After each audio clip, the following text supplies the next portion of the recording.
Could it all be a bad dream or a nightmare? Is it my imagination, or have we lost our minds? It's surreal. It's just not believable.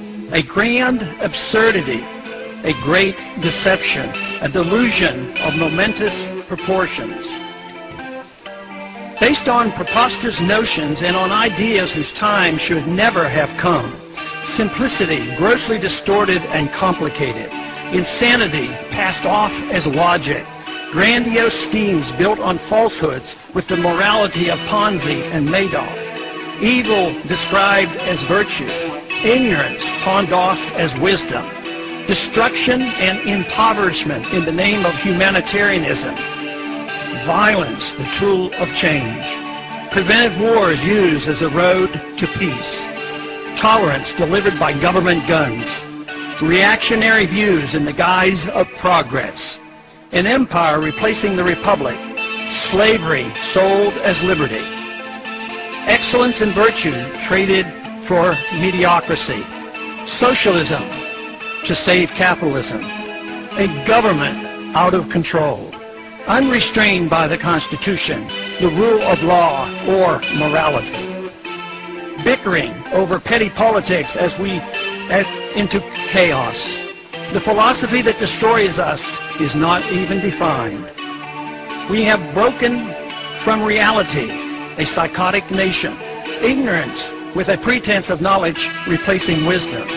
Money does not grow on trees, nor does prosperity come from a government printing press or escalating deficits. We're now in the midst of unlimited spending of the people's money, exorbitant taxation, deficits of trillions of dollars spent on a failed welfare warfare system, an epidemic of cronyism, unlimited supplies of paper money equated with wealth, a central bank that deliberately destroys the value of the currency in secrecy, without restraint, without nary a whimper.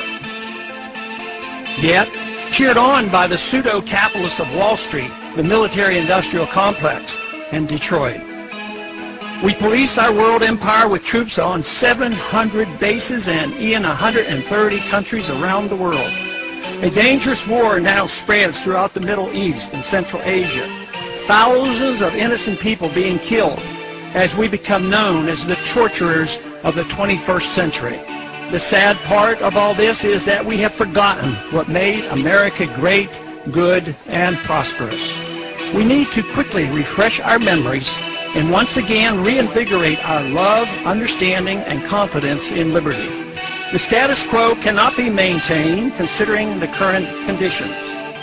Violence and lost liberty will result without some revolutionary thinking. We must escape from the madness of crowds now gathering. The good news is the reversal is achievable through peaceful and intellectual means, and fortunately, the number of those who care are growing exponentially. Of course, it could all be a bad dream, a nightmare, and that I'm seriously mistaken, overreacting, and that my worries are unfounded. I hope so, but just in case, we ought to prepare ourselves for revolutionary changes in the not-too-distant future.